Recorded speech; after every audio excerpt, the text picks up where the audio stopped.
大家好，我是喵蛙种子王小米，好久不见了这次呢真的是好久不见了。我那天去看了一下我的频道，我已经1年半没有更新了，真的是很抱歉这期间呢也接到了一些小伙伴的留言，就是希望我可以继续能够分享我的这些内容。好消息呢就是2024年开始我会继续的去经营我的这个频道今天这一集呢就是单纯跟大家来聊聊天看看就是我有一些这段时间的一些见解分享给大家，可能会对一些小伙伴有一些启发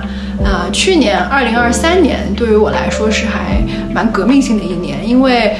疫情的情况慢慢变好了，很多地方的这些措施放宽，我也终于可以去进行我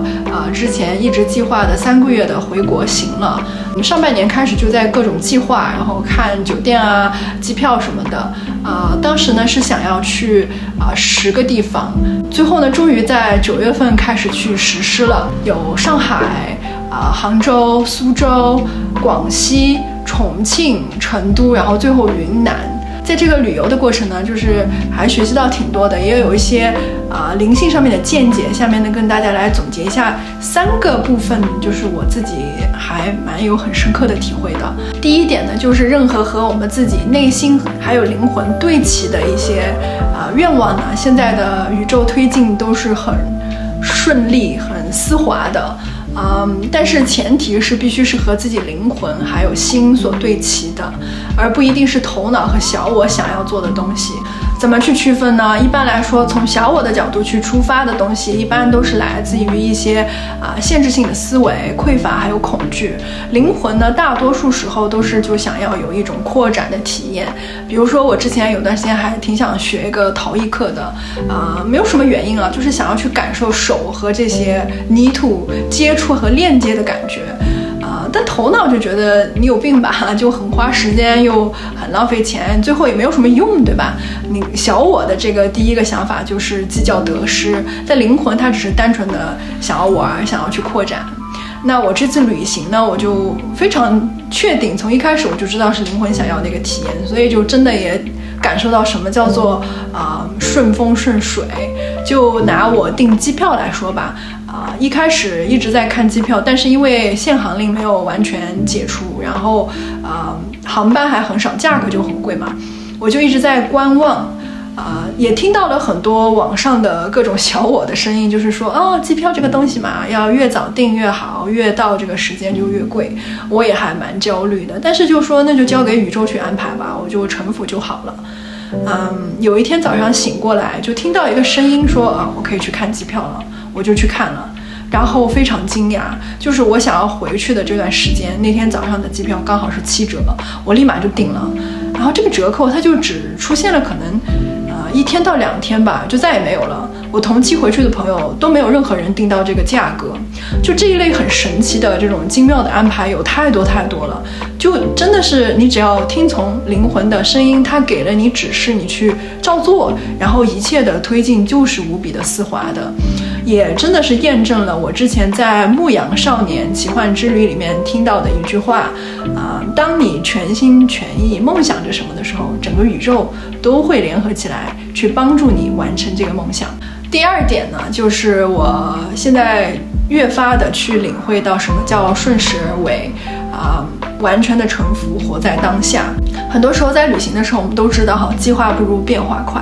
我自己个人的这个小我和头脑呢，其实是很爱做计划的一个人，然后如果一旦出现了和计划背道而驰的事情，我还是挺焦虑的。这次旅行真的出现了大大小小各种各样的变动，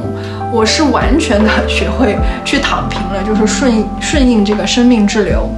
比如说我计划去成都之后呢，要去大理，在大理呢我还订上了一个特别漂亮的民宿，还蛮期待的。但很不幸的是，我从重庆去成都的路上我就阳了，而且是首阳，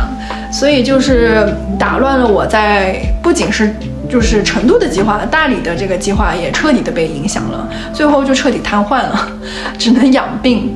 什么都不能想，就是专心致志的去臣服当时的这个体验。但很多时候嘛，就是塞翁失马焉知非福，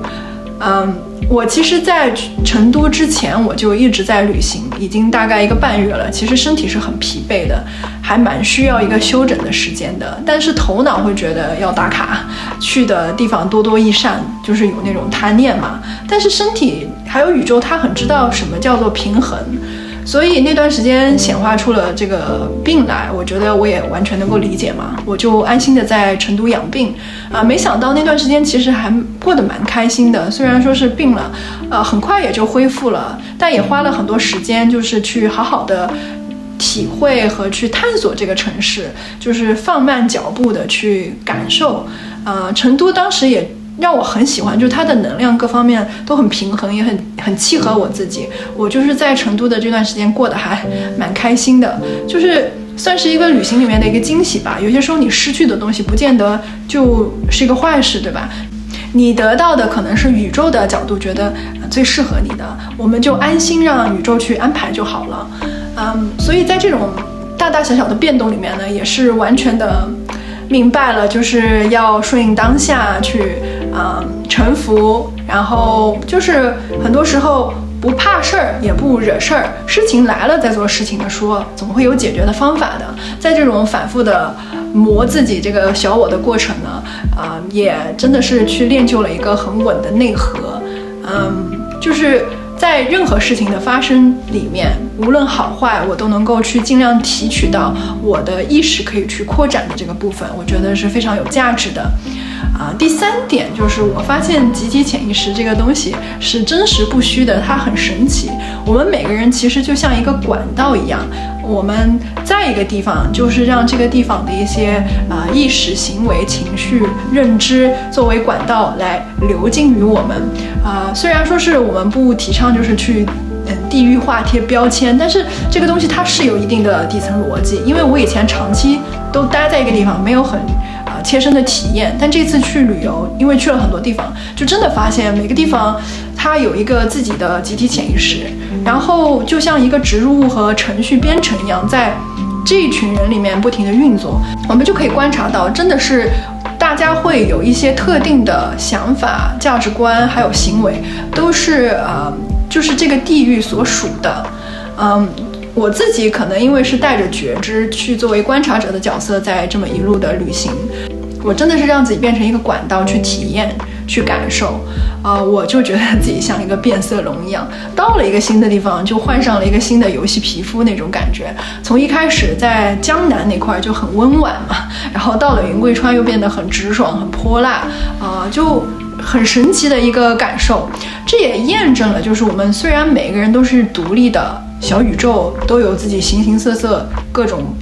不同的体验，但是我们也同时在影响着一个更大的这个集体潜意识。但同理呢，如果我们自己的情绪潜意识里面有一些东西跟这个集体潜意识有共振，我们自己就会被那个集体潜意识所影响。这就是为什么在有一些地方的一些人群，他就会有这样独特的一些思想。反之呢，我们作为这个独立的小宇宙，也对这个集体潜意识会有一定的影响。